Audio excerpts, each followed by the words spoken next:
चलिए, very good morning. आज जो टॉपिक हम शुरू कर रहे हैं, जो हमारा टॉपिक चल रहा था, कंटिन्यू है।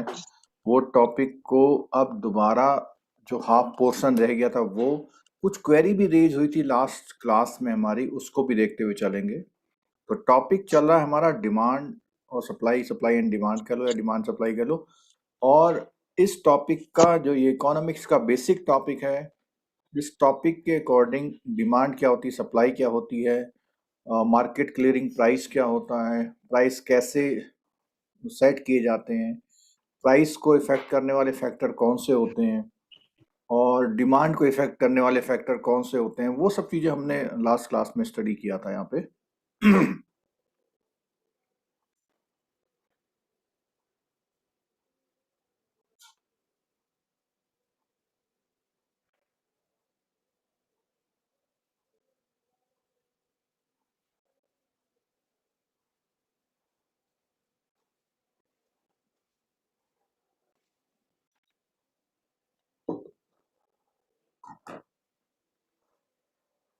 रिकॉर्डिंग।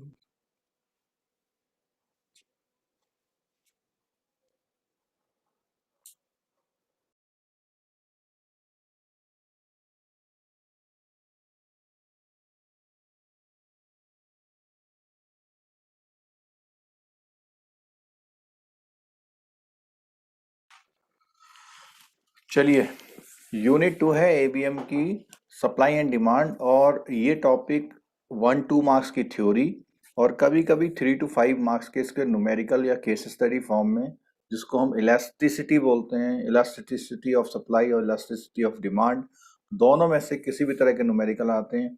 आज हम उसके जो बेसिक कॉन्सेप्ट को कवर करेंगे कि कैसे ये जो इलास्टिसिटी वर्ड है ये क्या चीज़ है, कितने टाइप की इलास्टिसिटी होती हैं। और हमने लास्ट क्लास में जो है सप्लाई और डिमांड के बारे में क्या क्या चीज़ पढ़ी थी, उसको थोड़ा सा रैप अप करेंगे। सबसे पहले हमने पढ़ा था डिमांड शेड्यूल, डिमांड शेड्यूल और डिमांड कर्व। डिमांड शेड्यूल और डिमांड कर्व मैंने आपको बताया था कि डिमांड शेड्यूल टेबल, जो डेटाज होते हैं टेबल फॉर्म में, और अगर उसको हम ग्राफ में रिप्रेजेंट कर दें तो उसको हम डिमांड कर्व बोलते हैं। ठीक है। डिमांड शेड्यूल और डिमांड कर्व। और डिमांड कर्व जो होता है, डिमांड कर्व में खास बात ये थी कि ये जो कर्व है इसको डाउन स्लोपिंग कर्व बोलते हैं। राइट साइड में ये डाउन स्लोप होता जाता है और इसे डी से रिप्रेजेंट करते हैं। जो हमारा एक्सेस है, एक्स एक्सेस पर इसकी क्वांटिटी होती है, हॉरिजेंटल एक्सेस पर, वर्टिकल एक्सेस पे प्राइस होते हैं। प्राइस वर्सेस क्वांटिटी का जो कॉम्बिनेशंस का ग्राफ होता है उसको हम डिमांड कर्व बोलते हैं। ठीक है। लेकिन क्वांटिटी से वहाँ यहाँ वर्ड है क्वांटिटी डिमांडेड है। यही सेम जो कर्व है, ये सेम कर्व हमारा उसमें भी यूज होता है जब हम बोलते हैं कि क्वांटिटी सप्लाइड। तो क्वांटिटी डिमांडेड जो होता है वो कंज्यूमर पॉइंट ऑफ व्यू से होता है। जो कंज्यूमर है, वो बायर है, वो जितनी डिमांड यानी जिस चीज को परचेज करने के लिए मार्केट में आता है उसको हम डिमांड बोलते हैं। सप्लाई वो होती है जो मैन्युफैक्चरर है, प्रोड्यूसर है। मैन्युफैक्चरर या प्रोड्यूसर जो भी आइटम प्रोड्यूस करता है या सर्विसेज प्रोड्यूस करता है, उसको मार्केट में लेकर के आता है कि जो डिमांड वाले लोग हैं उसको बाई कर लें। और ऐसा जरूरी नहीं है कि जितना डिमांड हो उतनी सप्लाई हो या जितनी सप्लाई हो ये उतनी आगे वाले डिमांड हो। रास्ते में लेके ठीक गए। है। अब तुम हमेशा उसी वाले रास्ते से जाना। अच्छा ठीक है। तो जो भी हमारी डिमांड होती है उस डिमांड के अकॉर्डिंग सप्लाई करते हैं। और अगर जितनी डिमांड है एग्जैक्टली उतनी ही सप्लाई होती है तो उसको बोलते हैं मार्केट क्लियरिंग पॉइंट। यानी जितने लोग लेने आए उतने ही सप्लाई हुआ था, तो वो उसके बाद जो भी मटेरियल है, गुड्स है, सर्विसेज है, वो मार्केट में सरप्लस अवेलेबल नहीं रहती। इसी में हमने, जब हमने दोनों कर्व पढ़े थे, इसमें हमने डिमांड कर्व और सप्लाई कर्व, फिर दोनों का कॉम्बिनेशन भी पढ़ा था हमने। ठीक है। इसको मैं भी डिस्कस करूंगा, जो forces behind the market demand है उसको भी डिस्कस करेंगे, क्योंकि लास्ट टाइम एक क्वेरी रेज हुई थी, उसको बात करेंगे अभी। ठीक है। फिर शिफ्ट इन डिमांड की बात आई थी कि ऐसी कुछ कंडीशंस होती हैं जिनकी वजह से जो नॉर्मल एक डिमांड कर्व बना था आपका, अगर कुछ सिचुएशन चेंज हो जाए तो वो डिमांड कर्व राइट या लेफ्ट में शिफ्ट हो जाता है। ठीक है, सेम सिमिलर टाइप में जिस तरह से हमने शिफ्ट इन डिमांड पढ़ा, उसी तरह से शिफ्ट इन सप्लाई भी हमने पढ़ा। अब जैसे अभी हमने सारी चीजें पढ़ी डिमांड के बारे में, उसी तरह से सप्लाई के बारे में सारी चीजें पढ़ी। सप्लाई कर्व क्या होता है, सप्लाई शेड्यूल क्या होता है, और सप्लाई जो जो कर्व होता है उसके बारे में सिंपल ये है कि इसको हम डायरेक्ट रिलेशन में रखते हैं, यानी जैसे जैसे क्वांटिटी डिमांड बढ़ती है उसी तरह से जो उसके प्राइस भी बढ़ते हैं।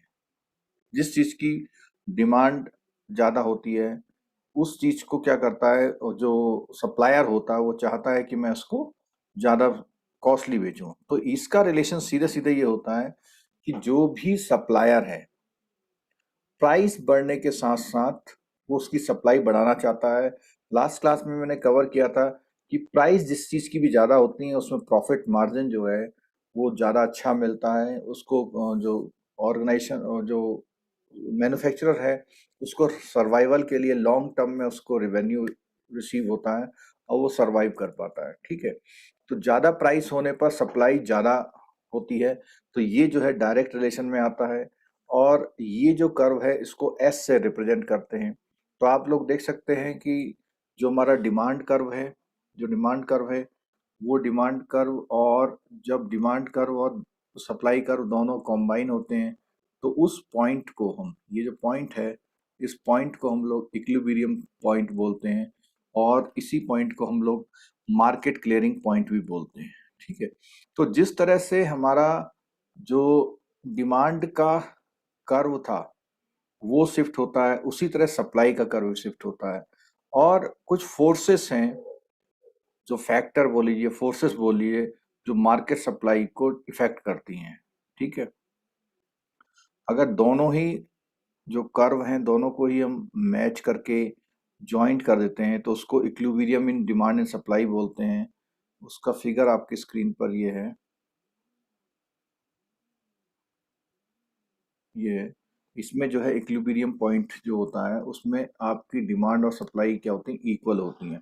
ये बातें तो बहुत छोटी छोटी सी हैं, लेकिन जब वहां पे क्वेश्चन आता है तो इतना क्रिस्टल क्लियर क्वेश्चन नहीं होता है कि आप समझ नहीं पाते क्या पूछ रहा है। तो ये वाला जो पॉइंट है इस पॉइंट को हम लोग इक्विलिब्रियम पॉइंट बोलते हैं,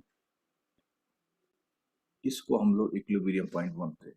और अगर हम बात करें इस 200 पे, 200 पे बात करते हैं तो 200 पे आप देखिएगा कि इस क्वांटिटी की सप्लाई है और इस क्वांटिटी की डिमांड है। तो जब डिमांड ज़्यादा है, ये डिमांड का कर्व है, डिमांड ज़्यादा है तो डिमांड ज़्यादा होने पर उसमें क्या है, आपको डिमांड ज़्यादा होने पर आपको शॉर्टेज फील होता है। मार्केट में उस आइटम की शॉर्टेज होती है, उस गुड्स और सर्विसेज की शॉर्टेज होती है। इसके अब ऊपर देखेंगे, अगर हम 500 प्राइस देखते हैं, 500 प्राइस पे डिमांड हमारी कम है और सप्लाई ज़्यादा है, तो दोनों ही पोजीशन मार्केट के लिए अच्छी नहीं होती है। तो कोशिश की जाती है कि इक्विलिब्रियम पॉइंट पर आ जाए, और इक्विलिब्रियम पॉइंट वो होता है जहाँ पे मार्केट की जितने भी सप्लाई चीजें होती हैं उनकी डिमांड हो जाती है।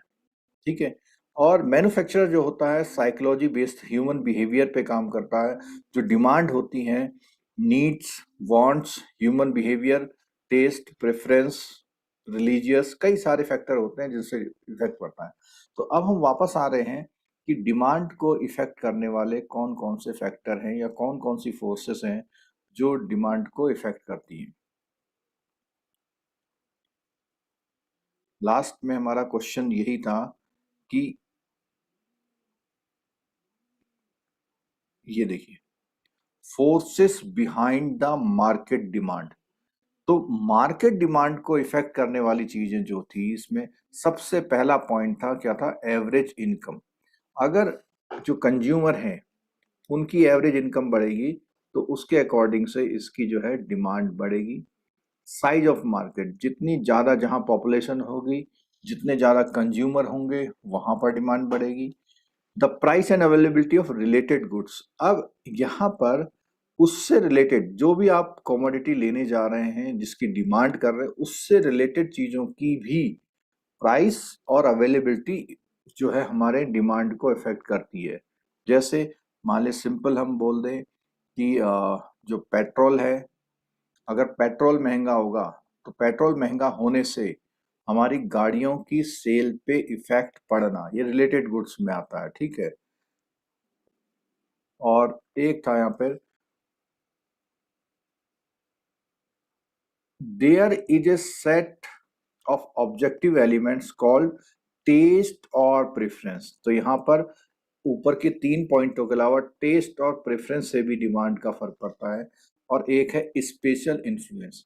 तो स्पेशल इन्फ्लुएंस जो है, स्पेशल इन्फ्लुएंस में क्या चीजें आती है देखो इसमें, इसमें है आपका, जैसे आपका एक वेदर कंडीशन हो गया कि high in rainy Mumbai but low in sunny Delhi. तो जो अम्ब्रेला होगा, वो अम्ब्रेला जो है रेनी जो इलाके हैं वहां पर सेल उसकी ज्यादा होगी। और एसी की डिमांड तो वो हॉट वेदर पर ज्यादा होगी। तो एक स्पेशल इन्फ्लुएंस है। तो ये फोर्सेस थी डिमांड को इफेक्ट करने वाली। अब हम बात करते हैं जो शिफ्ट वाली, जो को हमारा जो क्वेश्चन था, इस पैराग्राफ में क्वेश्चन आया था कि शिफ्ट इन डिमांड पे कौन से पॉइंट्स हैं। तो इसको देखते हैं एक बार जरा। As economic life evolves, demand changes incessantly, demand curve sits still only in textbook. Means कि ये थ्योरी की तरह है। Why does demand curve shift? अब ये कहता है कि अगर टेक्स्ट बुक की बात करें तो टेक्स्ट बुक में तो बल्कि सिंपल ये डिमांड कर्व है, लेकिन वो बोलते हैं कि ये डिमांड कर्व जो है शिफ्ट क्यों होता है। क्वेश्चन हमारा लास्ट क्लास में ही था कि डिमांड कर्व शिफ्ट होने की बात चल रही थी, ठीक है। Because influences other than goods prices change. अब यहां पे ध्यान रखिएगा जरा, गुड्स के प्राइस चेंज होने से सप्लाई पे इफेक्ट पड़ता है। गुड्स के प्राइसेस चेंज होने से सप्लाई पे इफेक्ट पड़ता है। और यहां ये बोल रहा है कि गुड्स के प्राइसेस के अलावा, गुड्स के प्राइसेस के अलावा कोई भी फैक्टर जो आपकी डिमांड को बढ़ाते हैं, उन चीजों को यहां कंसीडर करना है। प्राइस से कोई कंसर्न नहीं रखना है। अब इसमें क्या, let us work through an example how a change in a non price variable. अब ये नॉन प्राइस देखो, यहां बोल रहा है कि प्राइस चेंज के अलावा, तो इसी का मतलब होगा non price variable shift the demand curve. We know that the average income of Indian roses sharply during the economic कितना, because there is powerful income effect on the demand automobile, this means then the quantity of automobile demanded each price will rise। तो यहां इसने बोला average income. तो जो ऊपर जो point आए थे हमारे, जो हमारे फैक्टर थे, उन फैक्टर की वजह से, क्योंकि अगर हम बात करेंगे प्राइस वाला, तो प्राइस वाला मैंने बताया, प्राइस वाला फैक्टर सप्लाई को इफेक्ट करता है, उस फैक्टर को हटा दो। अदर देन प्राइस फैक्टर, अगर कोई फैक्टर आपके डिमांड को शिफ्ट कर पाते हैं तो उनको हम डिमांड के फैक्टर यूज करते हैं। क्योंकि ये जो प्राइस चेंज फैक्टर है ये सप्लाई का फैक्टर है। जो प्राइस चेंज फैक्टर है वो हमारा सप्लाई का फैक्टर है। तो यहां पर हम इस वाले फैक्टर को छोड़ते हुए नॉन प्राइस वेरिएबल को लेके चलेंगे, ठीक है। अभी मैं आप लोगों का माइक खोलूंगा, तब आपसे कुछ क्वेरीज होगी तो बात करेंगे, ठीक है। अब इसमें क्या है, अब इसमें क्या फैक्टर लिया, एवरेज इनकम रोज बाई। तो एवरेज इनकम का फैक्टर लिया है, इसका मतलब क्या है कि ये वो फैक्टर है जो हमारे डिमांड के फैक्टर। तो ये जो सप्लाई, सॉरी जो शिफ्ट वाला जो आंसर है, वो शिफ्ट वाला आंसर जो उसके फैक्टर हैं उनकी वजह से शिफ्ट अगर होगा, उनकी वजह से अगर शिफ्ट होगा, तो उस वाले को हम फैक्टर को, उस वाले जो जो रीजन है, उन रीजन को हम डिमांड कर्व को शिफ्ट होने वाले रीजन लेंगे। इसमें कोई भी रीजन सप्लाई वाला नहीं लिया जाएगा। अब एक सेकंड के लिए मैं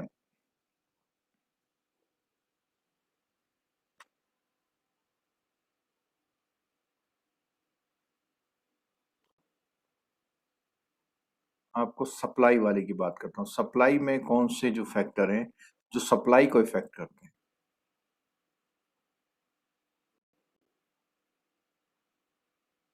यहाँ देखिए शिफ्ट इन सप्लाई, इसको भी ध्यान से देखेंगे। Businesses are constantly changing the mix of product and services they provide.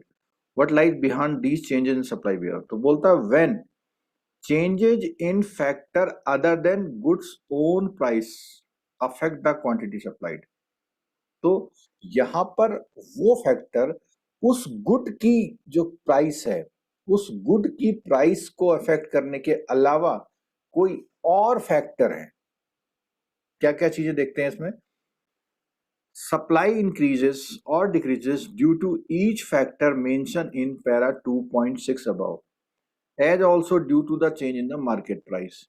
However, the correlation between price and supply is depicted by supply curve. किस किस चीज के? Price or supply is depicted by supply curve, which assumes that all other factors are constant. When other factor change, another supply curve will be applicable and the old supply curve will be no more. तो ये तो point बता रहा है कि shift जो हो रहा है, और बोल रहा है when other factor changes, another supply curve will be applicable. तो जब अदर फैक्टर चेंज होंगे तो उसका सप्लाई का कर्व जो इस तरह से है वो ऊपर या नीचे शिफ्ट हो सकता है। फॉर एग्जाम्पल, अब इसमें जो है आइटम वाइज उसने एक्सप्लेन किया हुआ है। व्हेन ऑटोमोबाइल प्राइस चेंज, अब ऑटोमोबाइल प्राइस चेंज हो रहे हैं, producer change their production and quantity supplied. However this change in supply is as per supply curve which remains the same. By contrast, when other influence affecting supply change in accordance with a new supply curve which is a shift from the old supply curve. तो यहाँ पर जो point है इसका point का main reason जो है when, मैं इसको रेड कलर से कर रहा हूँ जिससे एकदम से क्लियर हो जाए कि ये पॉइंट है when changes in factor other than goods own price affect the quantity supplied, we call this the change in shift of supply. तो इसमें आपको ये पॉइंट याद रखना है। कौन सा point? when changes in factors other than goods own price, उस गुड्स की ओन प्राइस के अलावा कोई और फैक्टर चेंज हो, उनकी वजह से जो शिफ्ट आएगा उसको shift in supply curve explain करते हैं।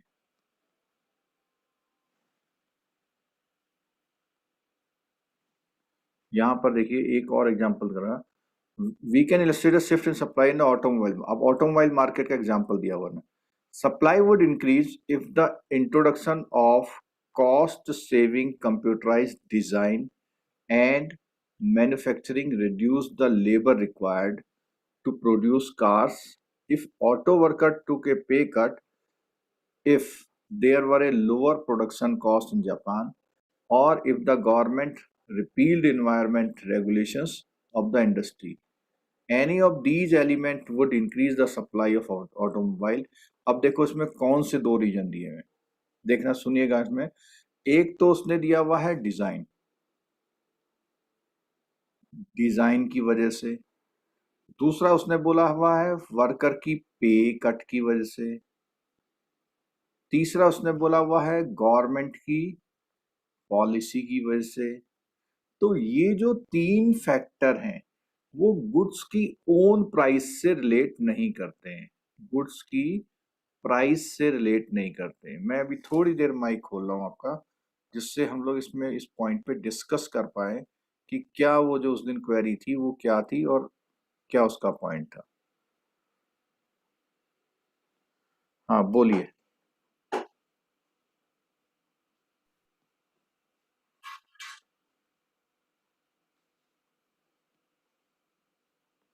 आपके माइक मैंने खोले हैं। जो लास्ट क्लास की क्वेरी थी वो ये क्वेरी थी, वो कौन सी चीजें हैं जिनसे जो है सप्लाई और उसमें फर्क होता है। देखो फिर मैं क्लियर कर रहा हूँ, जो डिमांड कर्व शिफ्ट होता है वो डिमांड कर्व के जो फैक्टर हैं उसमें इंक्रीज या डिक्रीज होने से होता है। तो एक बार हम जरा रिवाइज कर सकते हैं कि डिमांड कर्व किन फैक्टर से शिफ्ट होता है। बोलिए, मैं लिखूंगा यहाँ पे डिमांड कर्व। आप लोग बुक का यूज कर सकते हैं। डिमांड कर्व किन फैक्टर एवरेज से इनकम है? Sir, average income. सर बिल्कुल, प्राइस बढ़ने एक से एक करके बोलेंगे, एक एक करके कमोडिटी बोलेंगे। पहला पॉइंट है एवरेज इनकम। दूसरा, सब्स्टिट्यूशनल फैक्टर, सेकंड क्या था? सब्स्टिट्यूशनल कुछ फैक्टर। आपकी आवाज थोड़ी गड़बड़ हो रही है। Sir, size of market. Size of market, बिल्कुल ठीक है, जितनी ज्यादा पॉपुलेशन होगी वो होगा। और सर, स्पेशल इन्फ्लुएंस होगा सर।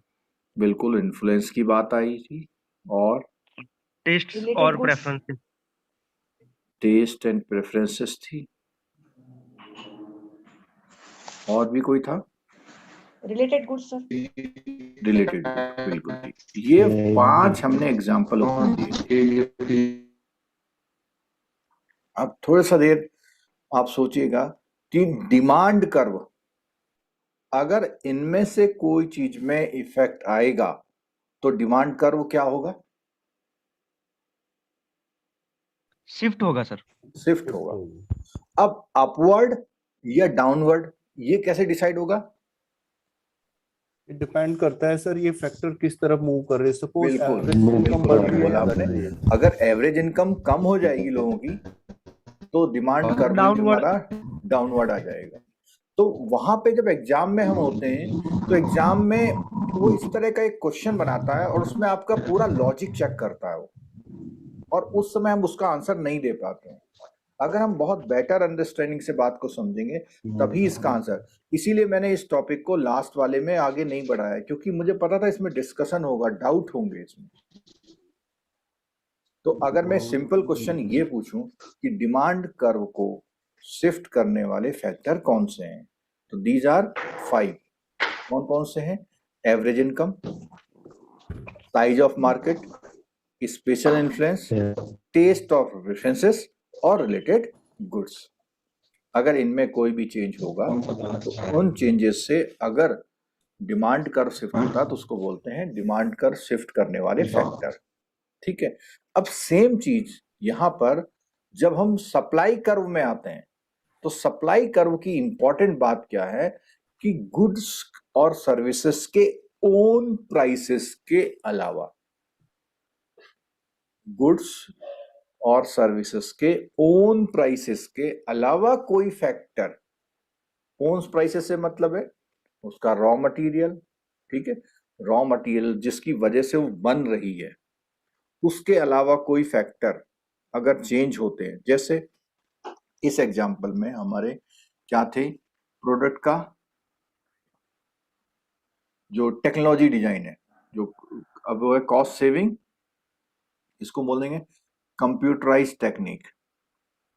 तो टेक्निक जो है वो गुड्स और सर्विस की नहीं है, वो तो उसको प्रोडक्शन करने की टेक्निक है। तो टेक्निक हो गई, टेक्नोलॉजी या टेक्निक। अगर आप पे कट करते हैं, सस्ते में काम करवा लेते हैं किन्हीं लोगों से, या किन्हीं लोगों को जो है महंगा पड़ रहा है करना, काम करवाना, वो। और थर्ड हमारा क्या है, गवर्नमेंट की पॉलिसीज। ये तीनों फैक्टर ऐसे हैं जो सब गुड्स की अपनी कॉस्ट के अलावा है।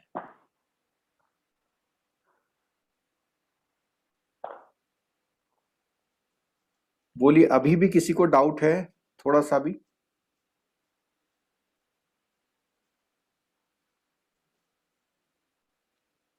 कोई डाउट है किसी को?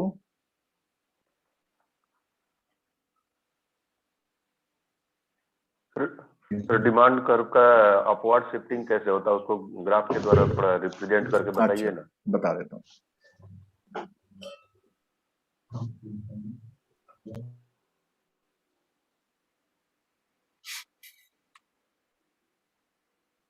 ये स्क्रीन पे आपको एग्जांपल दिख रहा है ना? जी। ठीक है। इसमें मैं रेड पेन यूज करूंगा अभी, और एक पॉइंट जो है ये वाला यूज करता हूँ, ठीक है।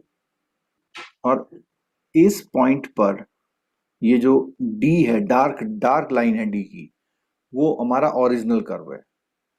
और ये वाली चीज है प्राइस। अगर किसी आइटम का प्राइस 10 है तो हम क्वांटिटी कितनी डिमांड कर रहे हैं, आप आंसर दीजिए। 12। 8 8 8 कर अच्छा रहे हैं, ये है ना, सॉरी ये सर, पॉइंट 8 हाँ हाँ सर 8 कर रहे 8 कर रहे हैं, ठीक है। और अगर आपकी सैलरी बढ़ जाती है, अगर आपका सैलरी बढ़ जाता है, तो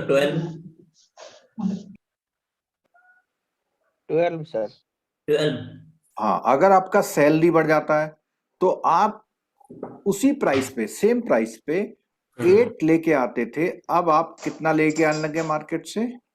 12। और क्यों लेके आने लगे? परचेसिंग पावर इंक्रीज होगी। परचेजिंग पावर इंक्रीज हो गई, आपके लिए अब 100 की जगह 200 रुपए अवेलेबल हो गए। तो अगर आपकी एवरेज इनकम इंक्रीज हुई तो आपका डिमांड का जो पॉइंट था वो 8 से शिफ्ट हो गया 12 पर, ठीक है। और अगर आपकी एवरेज इनकम डिक्रीज होती तो सेम प्राइस पर आप कितना ले पाते? 4। ये जो पॉइंट है, इधर को या इधर को आना आपकी एवरेज इनकम पर डिपेंड करता है। एक पॉइंट हुआ। अगर हम टेस्ट की बात करें, अगर हम टेस्ट की बात करें तो टेस्ट या प्रेफरेंसेस से कैसे बढ़ती है डिमांड? तो एक्सप्लेन कर सकता है सिंपल एग्जांपल? तो जैसे नैनो कार की डिमांड नहीं है, नैनो कार की डिमांड नहीं है, और कोई एग्जांपल सॉल्ट है? सॉल्ट हाँ सॉल्ट सॉल्ट हाँ सर। नहीं, देखो कुछ ऐसे आइटम होते हैं जिसमें हमारे डिमांड और सप्लाई की थ्योरी काम नहीं करती, उसमें एक सॉल्ट भी है। नहीं, वो जो आयोडाइज्ड वाला सॉल्ट हाँ, प्रेफरेंस में ही कह सकते हैं प्रेफरेंस कि में। जैसे लोगों की टेस्ट आजकल बदल रही है कि हम आयोडाइज नमक लें, तो जैसे जैसे टेस्ट प्रेफरेंस बदलती जा रही है तो वैसे वैसे आयोडीन नमक की जो है डिमांड क्या होती जा रही है? बढ़ती जा रही है, ये ले सकते हैं। लेकिन अगर आप सिंपल सॉल्ट की बात करेंगे तो सॉल्ट के लिए ये बोला जाता है कि कुछ भी डिमांड हो। नहीं, डिमांड सप्लाई की वहाँ पे कोई बात ही नहीं है। सप्लाई जो हाँ से हाँ होगा, डिमांड तो लेना ही। नहीं, नमक जितना लगेगा उतना ही लगेगा। हाँ, उतना ही लगेगा, और लेंगे भी लोग, मतलब प्राइस के इफेक्ट से उसका फर्क नहीं पड़ने वाला। लेकिन हाँ, अभी जैसे हमने सेग्रीगेट किया सिंपल सॉल्ट और आयोडीन सॉल्ट, यहां हम सेग्रीगेट कर सकते हैं। अल्टरनेट अगर आ गई है, ऐसा हो सकता है कि एक सॉल्ट कम सेल हो और दूसरा सॉल्ट ज्यादा सेल हो, लेकिन एवरेज सेल हमेशा दोनों की काउंट करेंगे तो इक्वल रहती है। और किसी पर्टिकुलर शॉप की बात नहीं कर रहे हम, as a whole complete market की बात कर रहे हैं, है ना। सॉल्ट है, टी है, चाय की पत्ती है, चीनी है, इनकी कांस्टेंट लगभग डिमांड है इनकी, है ना। चलो, तो अब हम एक समराइज कर रहा हूं मैं, जो शिफ्ट इन डिमांड होती है वो इसके अपने ओन फैक्टर की वजह से होती है। और वो ओन फैक्टर क्या है? जो 5 ओन फैक्टर हैं, ये दिख रहे हैं स्क्रीन पे, forces behind the market demand. इनमें अगर कोई चेंज आता है तो हमारा डिमांड कर्व शिफ्ट होता है, ठीक है। और अगर हम सप्लाई की बात करते हैं तो सप्लाई के में बारे में बोला हुआ है कि उसकी अपनी कॉस्ट, अपनी प्राइस के एडिशन के अलावा कुछ और, जैसे यहां पे था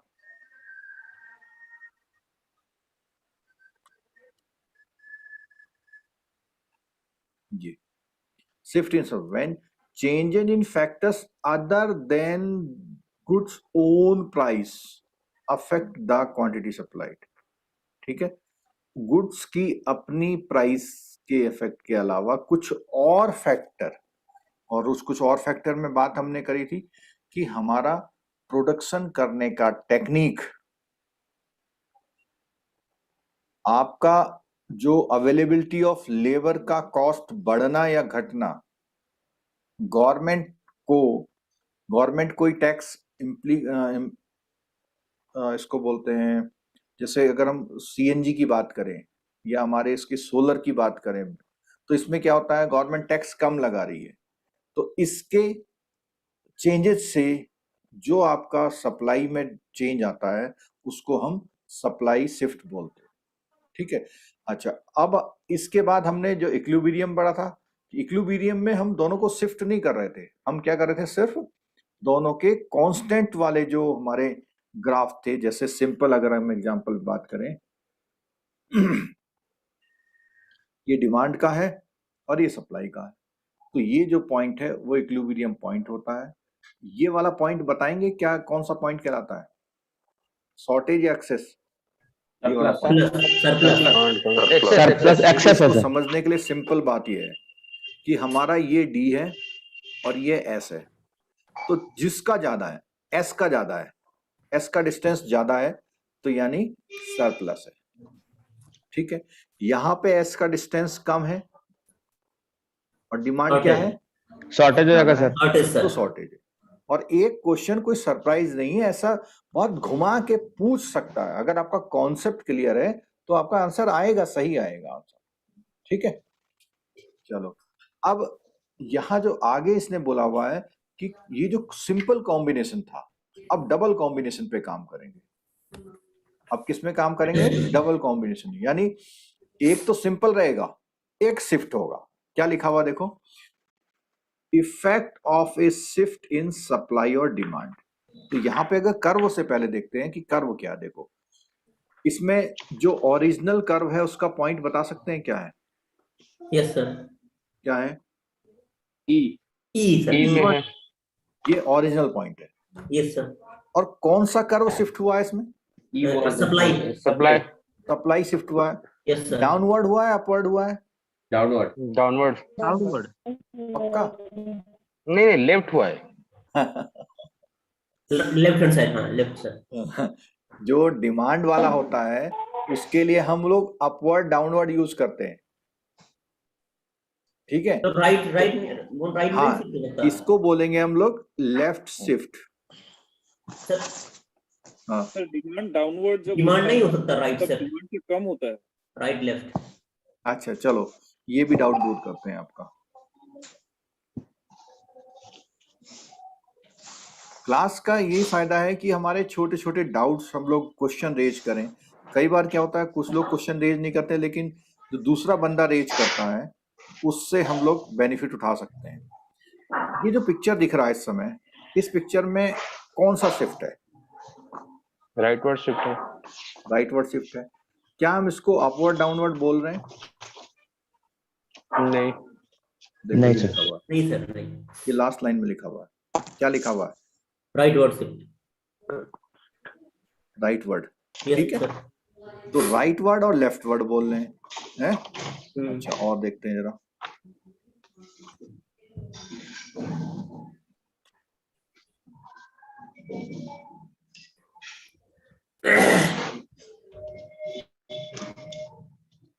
इसमें ये जो डिमांड का कर्व दिख रहा है आपको,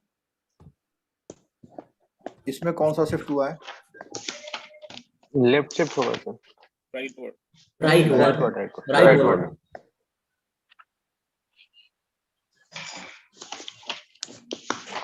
ये देखो, राइट वर्ड। तो डायरेक्शन के अकॉर्डिंग हम लोग आराम से बता सकते हैं, लेकिन जो ये हमारा डिमांड कर्व है, डिमांड कर्व का जो स्लोप इस तरह से है, उसमें अप डाउन आराम से दिखता है। इसमें यहाँ देखिए,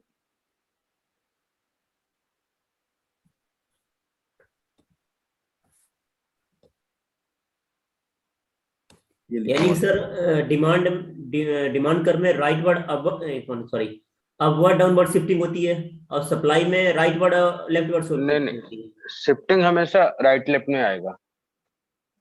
शिफ्टिंग हमेशा राइट Right, left। लेफ्ट में आएगा, क्योंकि कोई भी कर्व होता है उसमें ये जो एरो है, ये एरो आपको डायरेक्शन दे देगा कि राइट वर्ड है या लेफ्ट वर्ड है। ठीक है। ओके। और अभी एक बार रुको और दिखाता हूँ।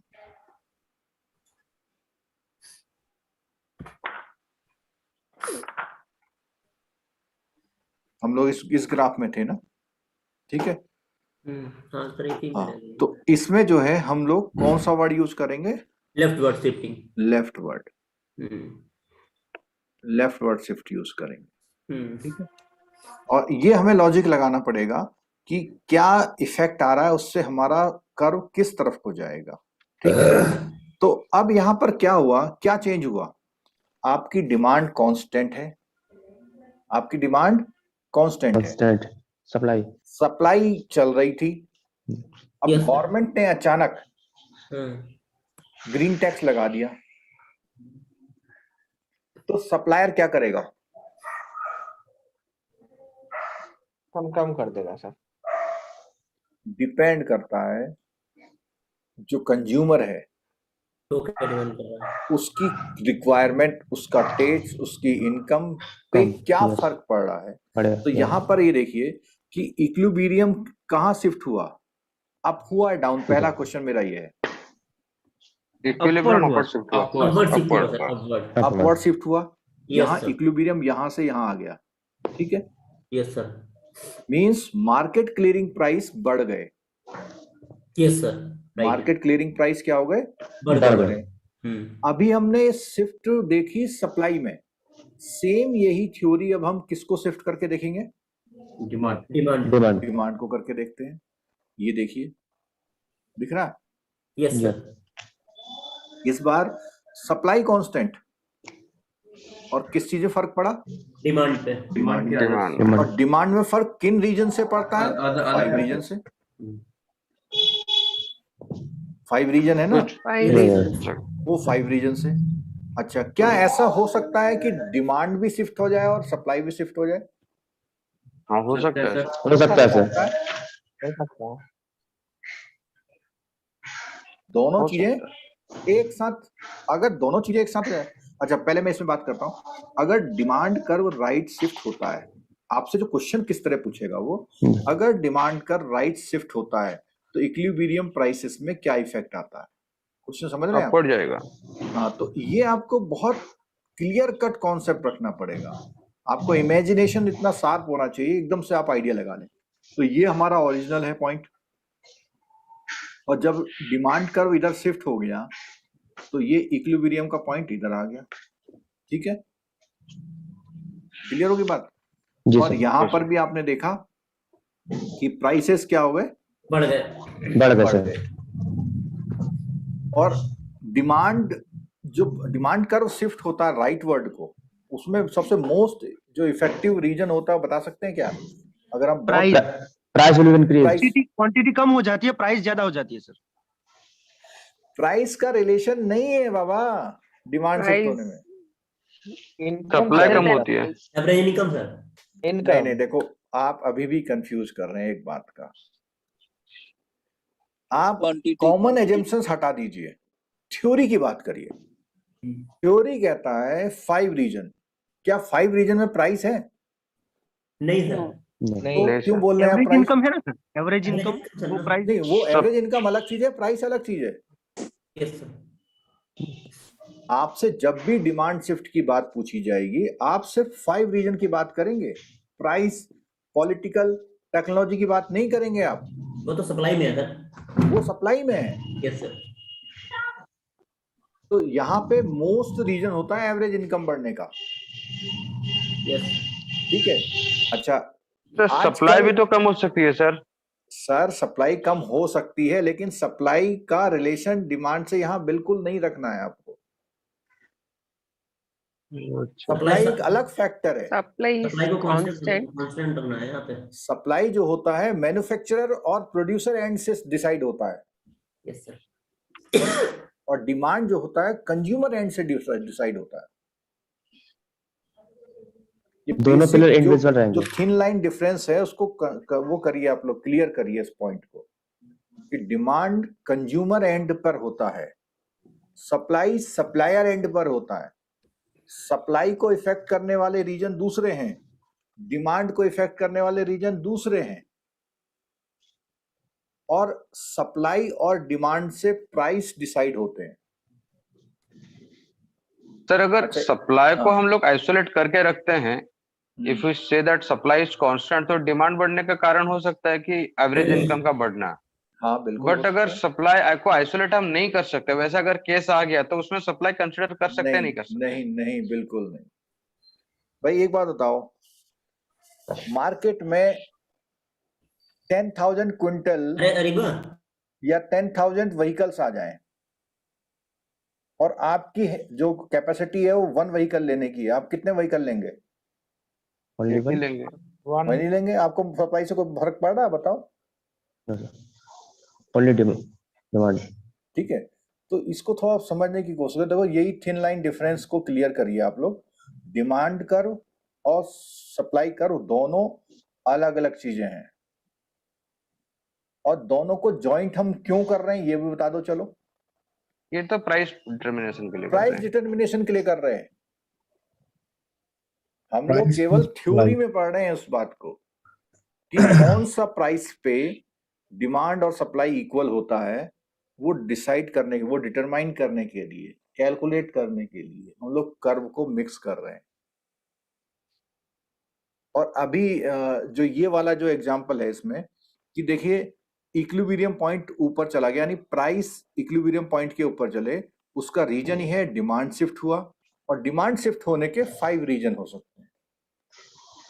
अभी मैं बात करूं, आपकी सैलरी नहीं बढ़ रही, आपकी इनकम नहीं बढ़ रही, लेकिन आपका टेस्ट बढ़ रहा है।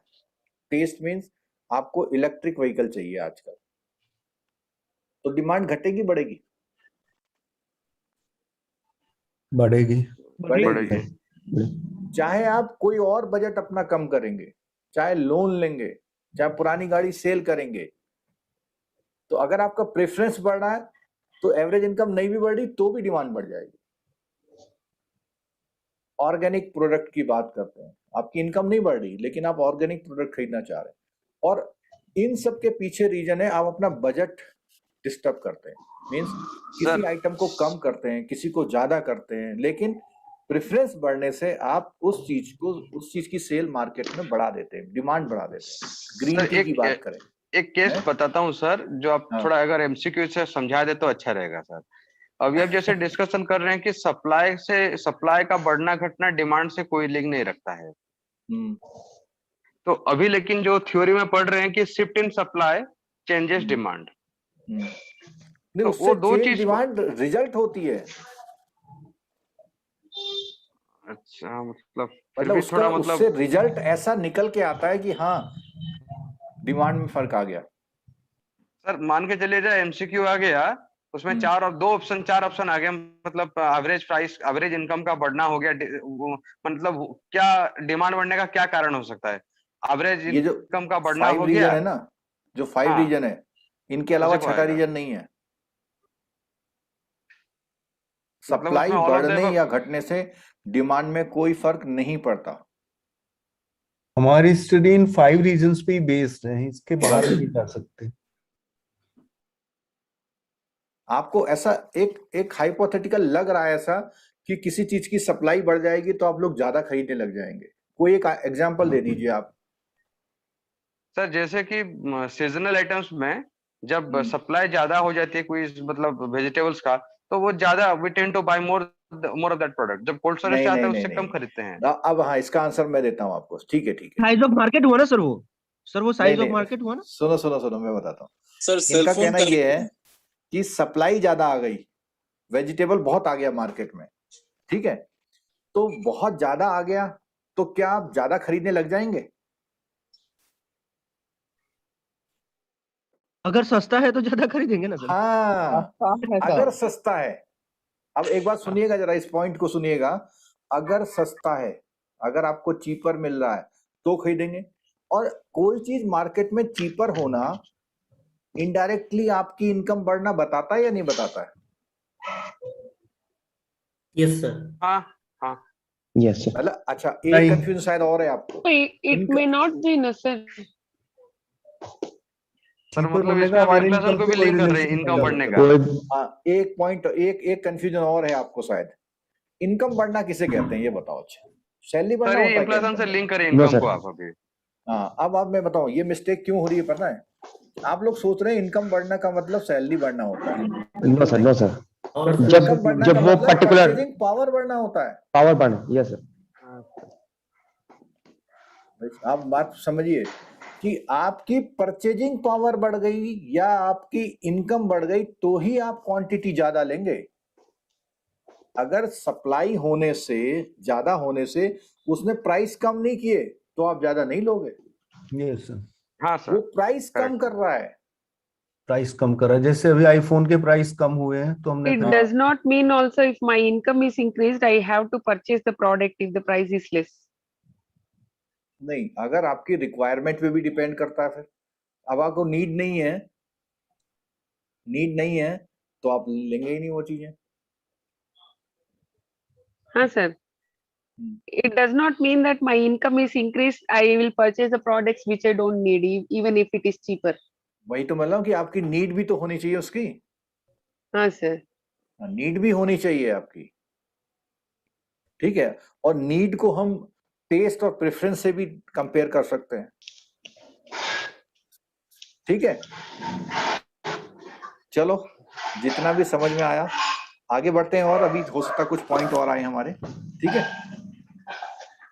चलिए आगे देखते हैं। तो अभी हमने दो शिफ्ट देखे, एक देखा शिफ्ट हमने सप्लाई वाला, एक हमने देखा डिमांड वाला, और कॉम्बिनेशन के साथ भी दोनों देख लिया। अब ऐसा पिक्चर देखते हैं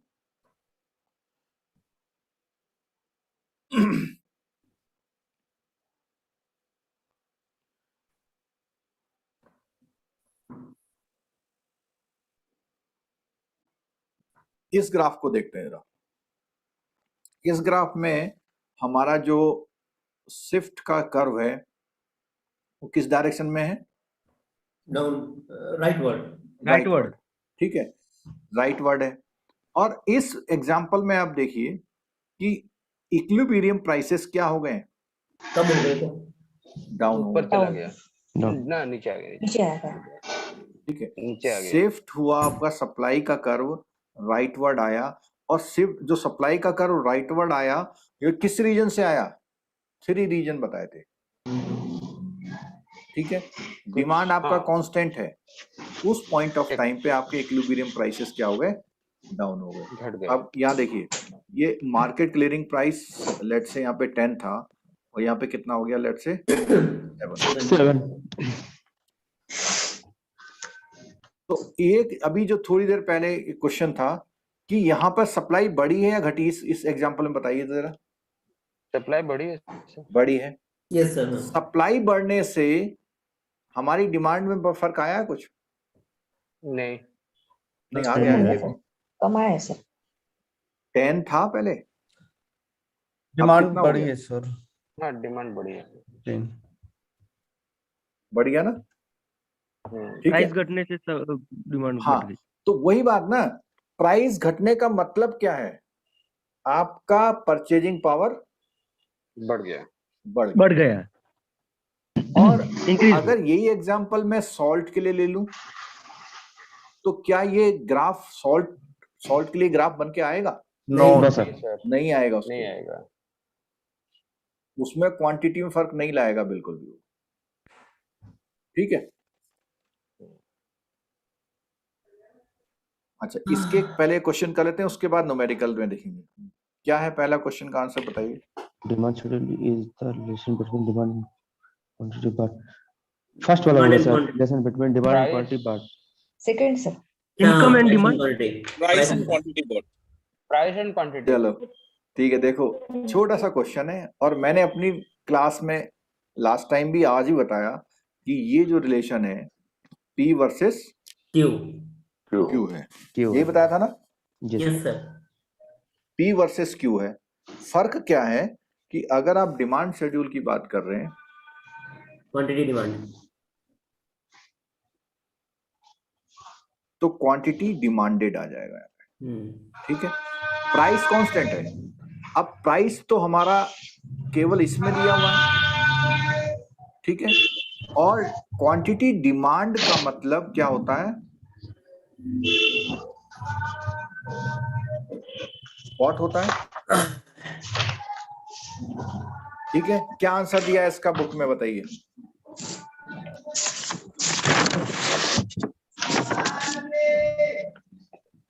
टू है, टू सेकंड दे रहे हैं सर ये। सेकंड है ना। तो अब आप लोग एक चीज क्लियर करिएगा, demand is what equal to bot.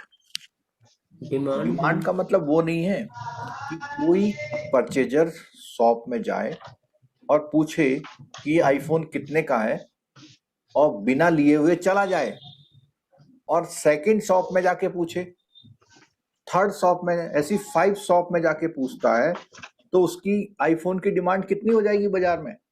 एक की चलेगी सर। हाँ, यही बताना चाहता, वो 5 नहीं हो जाएगा। ठीक है। अच्छा, वो 5 शॉप में जाता है, कहीं से नहीं लेता, तो कितनी डिमांड होगा? जीरो होगा। डिमांड है ही नहीं। हाँ, तो ये डिमांड को जो बॉट हो जाता है ना, क्वांटिटी बॉट, उसको काउंट करते हैं। डिमांड मानते हैं। ओके, ठीक है जी सर। चलो नेक्स्ट क्वेश्चन देखिए। Downward sir. Downward demand curve, demand curve का ये सिस्टम है। ठीक है, law of downward sloping demand. ठीक है जी सर। हाँ, देखो एक क्वेश्चन आ गया। एक क्वेश्चन आया था लास्ट टाइम है सर, एक क्वेश्चन आया था, सेकंड वाला क्वेश्चन आया था लास्ट टाइम। सेकंड वाला आया था। देखो मैं आपसे यस सर।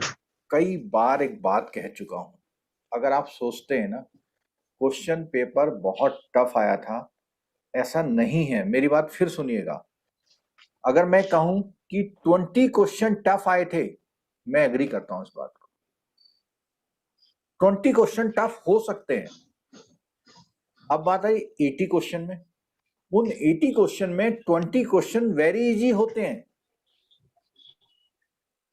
अगर आपने स्मॉल टॉपिक्स अच्छी तरह पढ़े हुए, जो रेस्ट आपके 60 होते हैं क्वेश्चन, उसमें मॉडरेट, इजी, इस तरह का कॉम्बिनेशंस मिलता है। तो अगर आप कोई भी चैप्टर बहुत गहराई से पढ़ के जा रहे हैं, तो उसमें से अगर 2-3 मार्क्स भी आते हैं, अगर आप वो ऐड करते चले जाएं, तो 50 तक पहुंचना आसान रहता है, क्योंकि आपकी इसमें नेगेटिव मार्किंग नहीं होती है। तो मेरी रिक्वेस्ट ये है कि बहुत टफ पढ़ने से अच्छा है इजी वाले को बिल्कुल श्योर करो। और जिन लोगों ने, आप में से किसी ने बीएड किया हुआ है? No sir. No sir. जो क्वेश्चन पेपर सेट होता है उसकी थ्योरी होती है।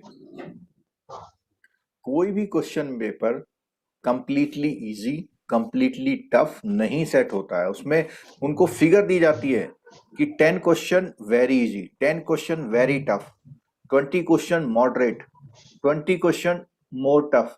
इस तरह से एक स्ट्रक्चर होता है उसमें। आईआईबीएम का फंडा सर अलग लग रहा है, लेकिन हमको ये मोटिवेट हो गए हैं सब लास्ट एग्जाम से। नहीं, कुछ नहीं। आप लोग अभी सीआईबी दे रहे हैं, मैं पिछले 12 साल से डायरेक्ट स्टूडेंट के टच में हूँ। जी सर। ठीक है, कोई ऐसा स्टूडेंट यहाँ पे नहीं होगा जो 24 बार से सीआईबी दे रहा है। नहीं सर, ऐसा मैं हूँ ऐसा। फर्स्ट टाइम दिया सर। मैं हूँ ऐसा जिसने लास्ट 24 बार से सीआईबी को देख रहा हूँ। तो क्या होता है, जो बच्चा कंसिस्टेंट तैयारी करता है और जो भी टॉपिक पढ़ा उसको प्रॉपर समझता है, अच्छा करता है और पूरी बुक नहीं पढ़ता, वो पास हो जाता है। तो इसीलिए मेरी बार बार रिक्वेस्ट है कि जो पढ़े लाइन टू लाइन पढ़े, बिल्कुल उसको समझिए, क्वेश्चन निकालिए। क्वेश्चन हम लोग डिस्कस करके आपस में डिस्कस करेंगे। कई बार हो सकता है कोई पॉइंट मैं भी नहीं पकड़ पाता, तो मैं आप लोगों की भी हेल्प लेता हूँ। ठीक है, और आप लोग सब कॉम्पिटिटिव एनवायरनमेंट से बैंक में आए हुए हैं, इतना कैलिबर सब में है। बस हाँ कि इतना वर्क होने से पढ़ना छूट गया आपका। बस सर, मेन बात यही है। मेन बात यही है। तो उसके लिए जरूरी है कि एक डिसिप्लिन में आपसे रिक्वेस्ट करता हूं, अब क्लास मिस मत करिए। कभी का क्लास बोरिंग होता है, कभी का इंटरेस्टिंग होता है, कभी का टफ होता है, कभी का इजी होता है।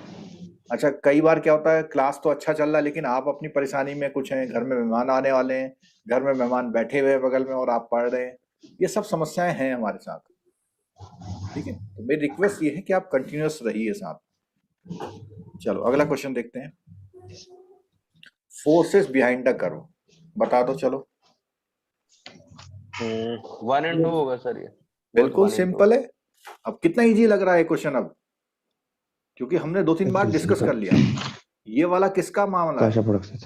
सप्लाई कर, ये तो सप्लाई का मामला है। सप्लाई का मामला है, ठीक है। अच्छा, downward sloping demand curve relates quantity demanded to, बताइए। प्राइस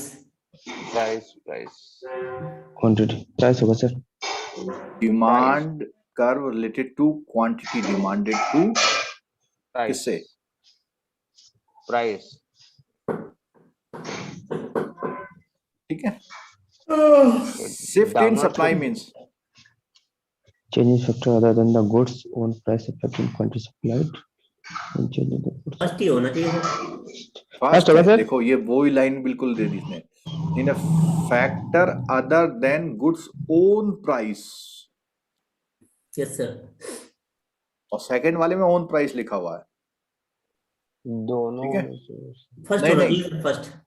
ओन प्राइस को कभी भी नहीं लेते, शिफ्ट के लिए, शिफ्ट के लिए बात हो रही है यहाँ पे। ठीक है, क्या आंसर दिया? दोनों दे दिए। वर्ड टू वर्ड लाइन आ गई है सर। है? हाँ, वर्ड टू वर्ड लाइन है। हाँ, चलो 6 वाला बताइए। Fourth market clearing price sir. Equilibrium price, मैंने कई बार इस वर्ड को बोला है सर। रियल बोला प्राइस है भी ना? तो बोल सकते हैं सर इसको। हैं? रियल प्राइस भी तो बोल सकते हैं सर, इक्विलिब्रियम प्राइस को। Real price? हाँ सर, क्यों नहीं बोल सकते सर, वो मुझे बताइए। अब ऐसा हो सकता है कि बोल तो सकते हो, लेकिन जो इकोनॉमिक्स थ्योरी है उसमें इसको मार्केट क्लियरिंग प्राइस एक्सप्लेन किया हुआ है। अच्छा, most appropriate. Most appropriate price. Most appropriate answer हमको मोस्ट अप्रोप्रिएट है मार्केट क्लियरिंग, मार्केट कंडीशन के अकॉर्डिंग जो इकोनॉमिस्ट हैं उन्होंने अपनी थ्योरी में इसको यूज किया है, इस वर्ड को। ठीक है, चलो अगला देखिए। ऑल होना चाहिए सर, ऑल। सप्लाई कर्व में ये तीनों पॉइंट आए थे। ऑल पॉइंट थे, all of the above. Supply curve relates to the quantity supplied to price. ये तो दोनों, ये जो क्वांटिटी है हमेशा उसका रिलेशन प्राइस।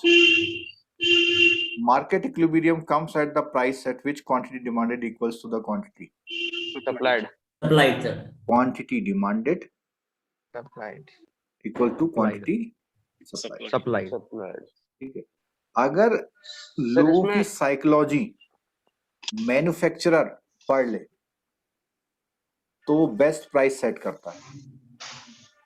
वो कहता है कि अगर मैं इतना माल बाजार में भेजूंगा तो मेरा कुछ भी बचेगा नहीं, कुछ भी बचेगा नहीं। और दूसरा क्या पॉइंट सोचता है वो? एक तो स्टॉक क्लियर होगा, और दूसरा पॉइंट बताइए आप लोग। एक ये बात सोचता है, दूसरा प्रॉफिट। डिमांड बढ़ेगी, प्रॉफिट तय करता है, डिमांड बढ़ेगी। ये जो मैं पॉइंट लिख रहा हूं ध्यान से सुनिएगा। नो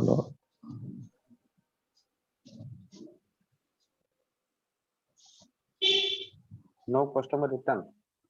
हाँ, ये भी बहुत जरूरी है। अगर कस्टमर रिटर्न हो गया तो इट मींस क्या है? वो सब्स्टिट्यूट की तरफ चला जाएगा शायद।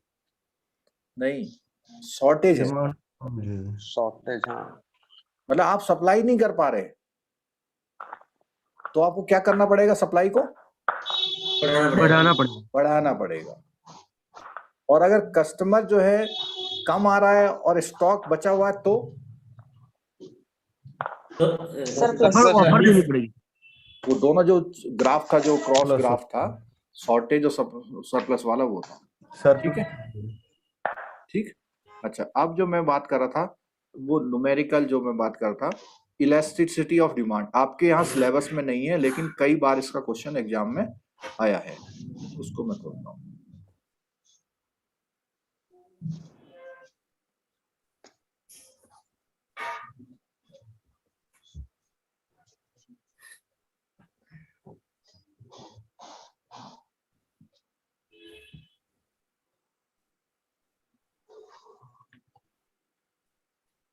इलास्टिसिटी ऑफ डिमांड सर क्या बोला?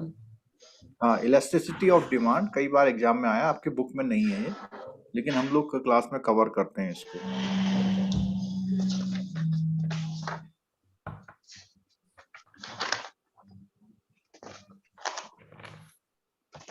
कल हम बीएफएम को भी शुरू करेंगे, कल बेसिल का बेसिक से शुरू करेंगे हम लोग।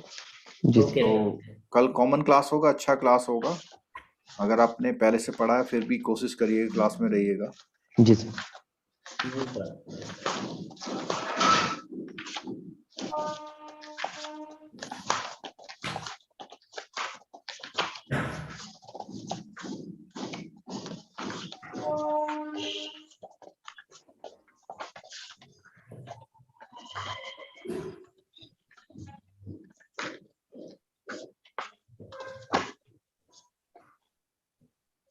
आपको स्क्रीन पे ये फिगर दिख रहा है? हाँ सर सर जी सर दिख रहा है। अगर आप ये 5 पॉइंट अच्छी तरह माइंड में रखते हैं तो आने वाले एग्जाम में आपका एक सॉलिड जो मार्क्स है इससे कवर हो सकता है। ठीक है, ये 5 ग्राफ इसमें हैं और ये सारे ग्राफ किसके हैं? डिमांड। हाँ, और हम लोगों ने पढ़ा था कि जो डिमांड होती है वो डाउन स्लोपिंग होती है, पढ़ा था ना? Yes sir. इसमें कौन सा ग्राफ ये हमारा कंट्राडिक्ट कर रहा है? फर्स्ट और सेकंड। First second. नहीं, यस सर। सेकंड तो नहीं कर रहा, अच्छा फर्स्ट फिफ्थ हो रहा है।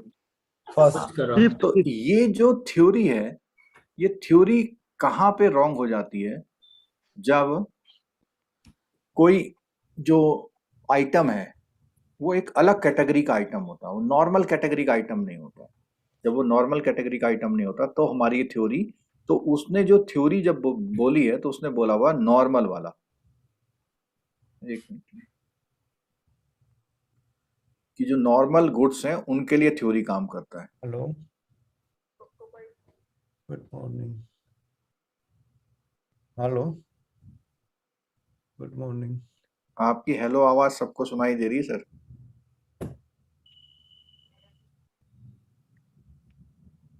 Sorry sir. कोई बात नहीं, चलिए ये देखिए मेरा, ये मैं इसको एक ग्राफ में बनाता हूं पहले ना।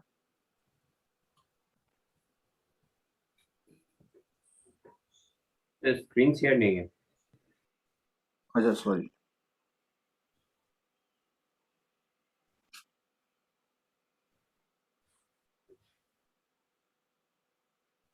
अब देखिए ये 5 के 5 ग्राफ में बनाता हूं। सबसे पहला फर्स्ट नंबर मेरा जो है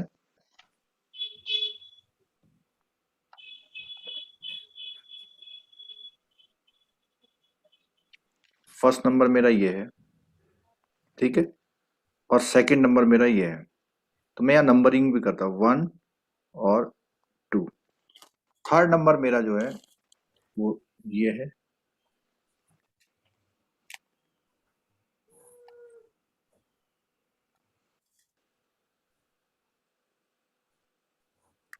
ठीक है, और फोर्थ नंबर मेरा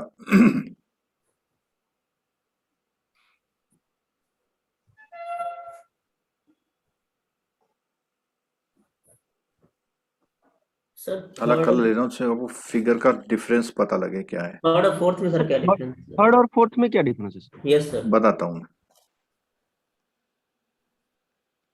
अब आप बताइए क्या डिफरेंस है या नहीं है? वो एंगल का फर्क पड़ रहा थोड़ा। हाँ, और एंगल का फर्क पड़ा, एग्जैक्टली, ठीक है।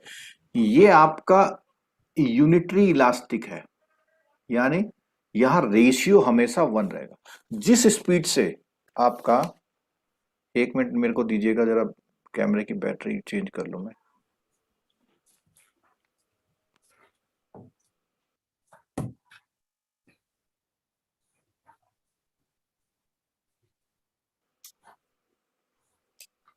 जब तक कैमरे का बैटरी बदल रहा है, आप लोग जरा इस फिगर को कॉन्स्टेंटली देखिए। ये आपका 1 मार्क्स थ्योरी में, और न्यूमेरिकल अगर फंस गया तो 5 मार्क्स का।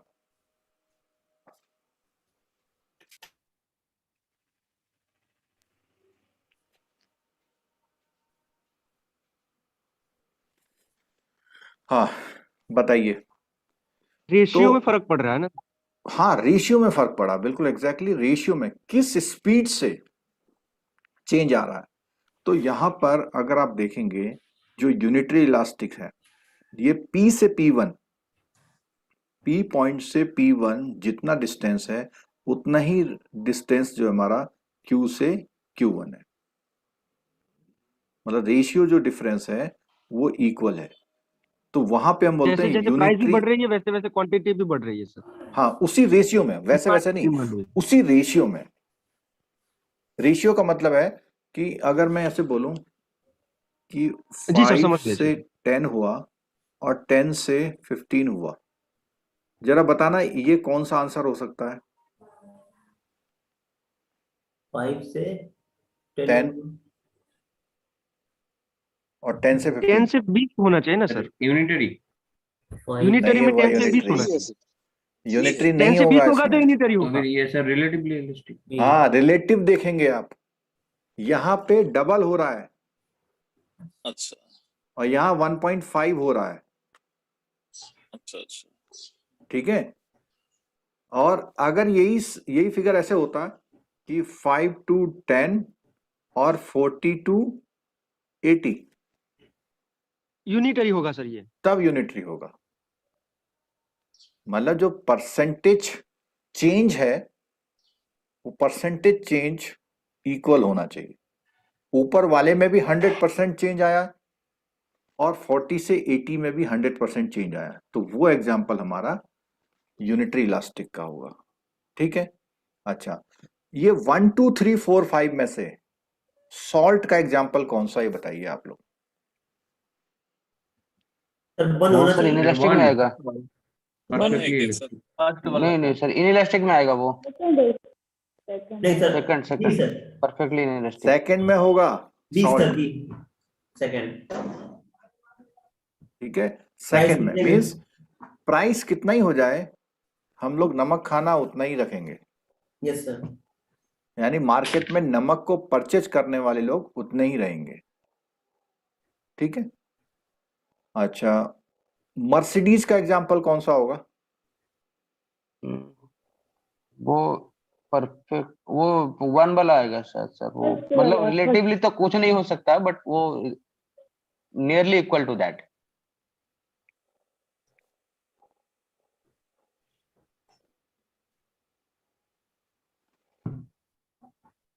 फिफ्थ वाला हो सकता है सर। कौन सा? Sir 3 number. 3 ना, 3 बिल्कुल नहीं होगा। वाई कौन सा? सर फर्स्ट लग रहा है सर मुझको तो। फिफ्थ हो सकता है, फिफ्थ। रिलेटिवली होगा इनइलास्टिक। 4। अच्छा, जो फर्स्ट वाला है हमारा, फर्स्ट वाला एक किसका एग्जाम्पल होगा? चलो अच्छा, फर्स्ट वाले के लिए कोई एग्जाम्पल दीजिए। सर वो जो लॉन्च होता है सैटेलाइट, उसका शायद हो सकता है। फर्स्ट वाले में बोलता है प्राइस कांस्टेंट है, सेम कांस्टेंट प्राइस में कभी वो ज्यादा सेल हो रहा है, कभी वो कम सेल हो रहा है, कभी इन्फिनिटी चला जा रहा है।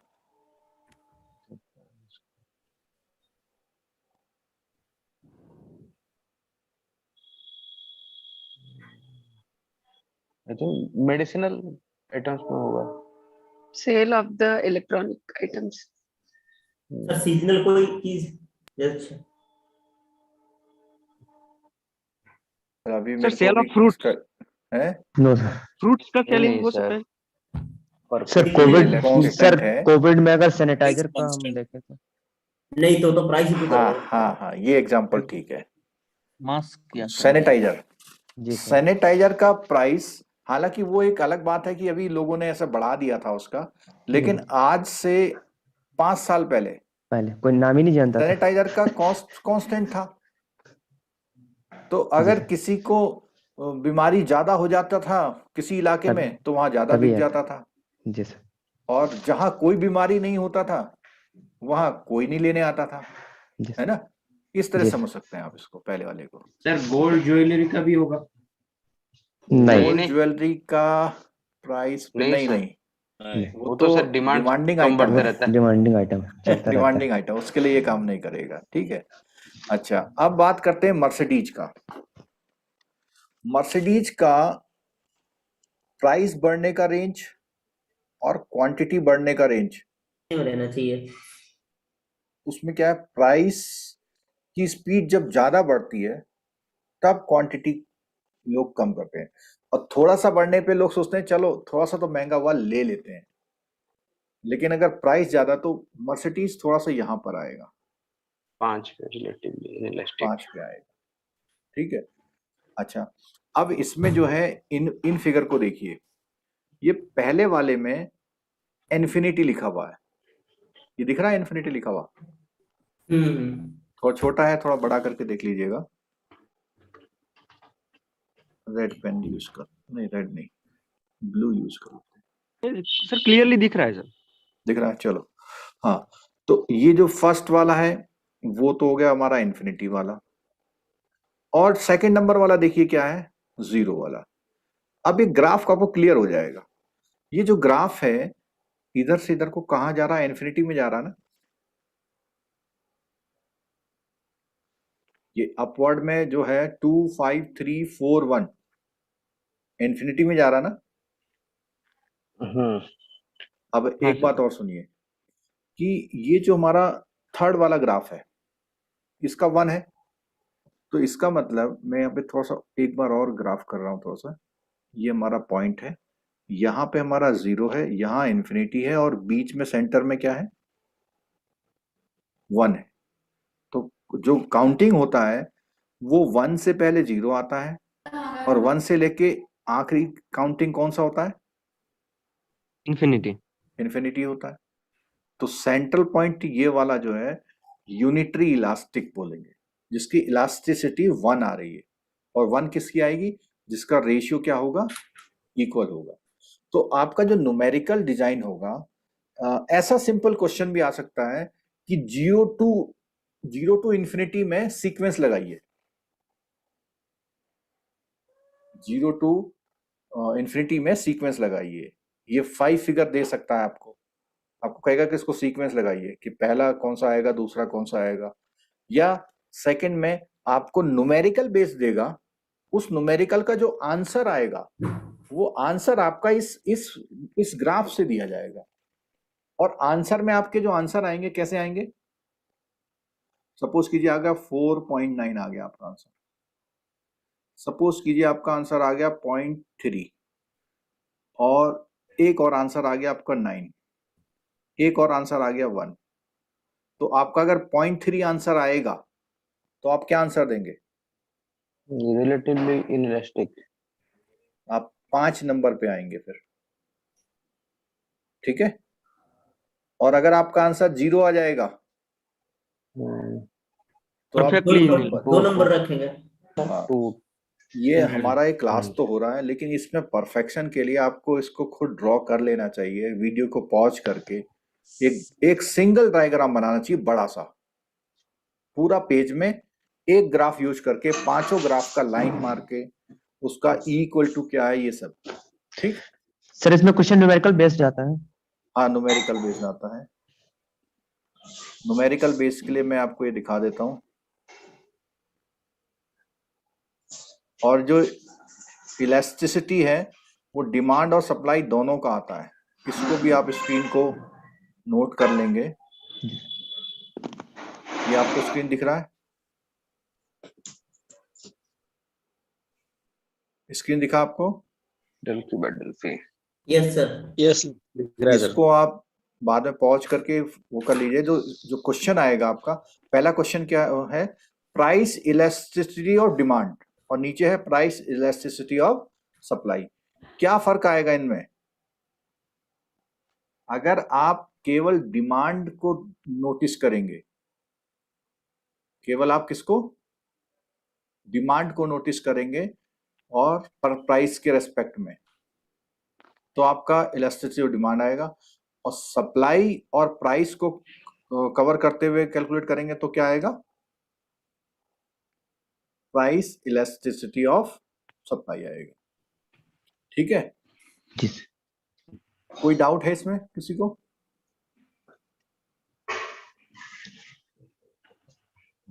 ये आपका जो क्वेश्चन आएगा वो टेबल से बेस आ सकता है, या 2 ईयर का डेटा देगा आपको, 2 ईयर का डेटा देगा और 2 ईयर में पूछेगा इसमें कौन सा वो आ रहा है। जैसे 2 ईयर का मान लिया, यहाँ पे हमने लिख दिया प्राइस यहाँ पे 10 था और 40 हो गया। ठीक है, डिमांड 2 था और 8 हो गया। तो percentage change in quantity demanded कोई बता सकता है कितना हो जाएगा? नहीं, 300% होना चाहिए। 6/2 होगा। जी हाँ, हो जाएगा। और इसमें होगा 30/10। 10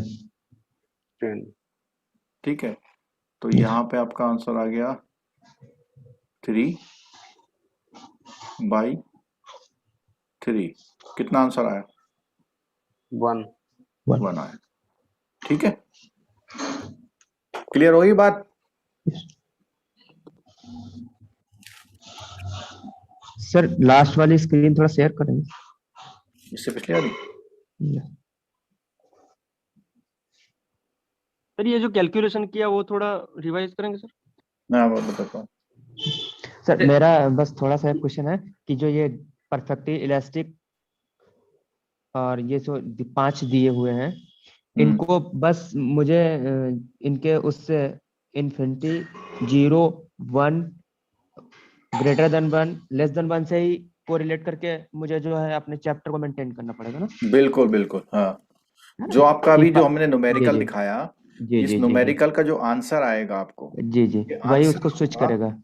हाँ, इसी आंसर को वहां कंपेयर करना है आपने। ठीक है ठीक है। सर 28 क्या है वो समझ में नहीं आया था। प्राइस तो 1040 आ गया। डिमांड 90 में इतना था और आज जो है 2020 में ऐसा हो गया। अच्छा, तो वो परफेक्ट यूनिटरी इलास्टिक आ गया ये तो। हाँ, अच्छा सर, ये जो डिमांड कर्व का इलास्टिसिटी ग्राफिकल रिप्रेजेंटेशन है, अगर इसी को हाँ। हम सप्लाई में कन्वर्ट करना चाहें तो वो कैसा होगा? Price elasticity of supply curve कैसा होगा? वो सेम रहेंगे उनके। सेम ही और रहेगा? एग्जांपल सर उसके? अच्छा, आपका क्वेश्चन ये है कि अगर ये जो हमने अभी देखा वो उसको देखते हैं।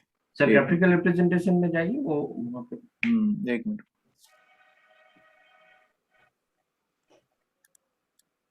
सर ये बेसिकली होता क्या है? इलास्टिसिटी मींस हम ऐसे प्रैक्टिकली कोरिलेट करें तो प्रैक्टिकली ये है कि किसी इफेक्ट होने से, किसी चीज पे इफेक्ट होने से कितना तेजी से उसका डिमांड कम या ज्यादा होता है।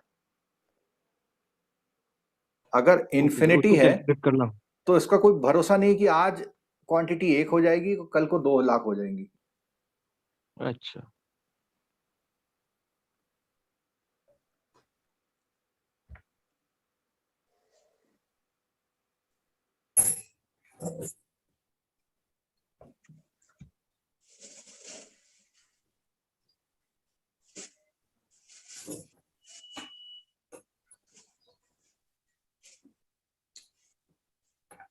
सर वो वाला जो आपने दिखाया ना डिमांड वाला, उसको सर शेयर कर दीजिएगा ग्रुप में वैसे। हम कर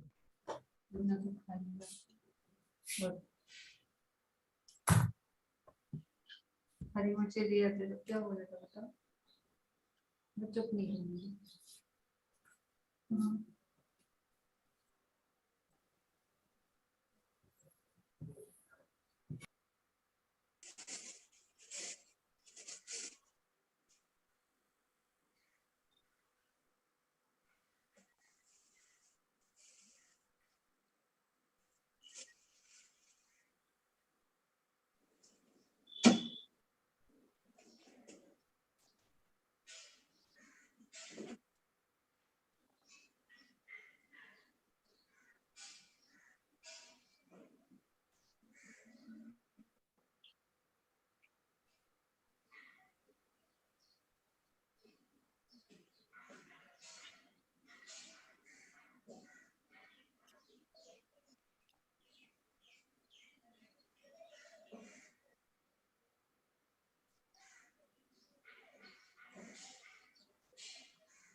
ये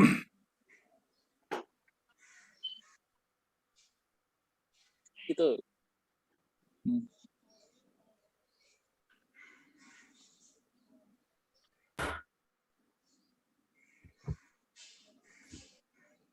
जरा स्क्रीन पे दिख रहा है आपको कुछ? Yes, थोड़ा सा sir. छोटा दिख रहा होगा ना?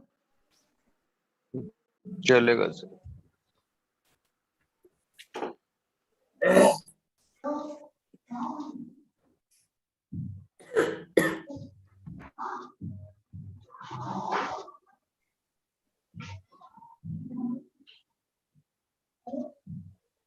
ये देखिए जो ब्लैक वाले के ऊपर है ग्राफ, पहला है E इक्वल टू 0, दूसरा है वो कर्व सेम है लेकिन उसका जो कर्व बना हुआ है वो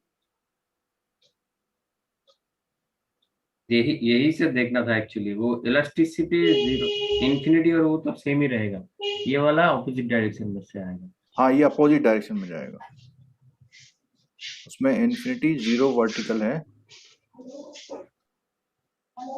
तो इलास्टिसिटी इज इक्वल टू 1, वो 45 डिग्री में एंगल में होगा डिमांड। मैं यहाँ पे बना दे रहा हूँ,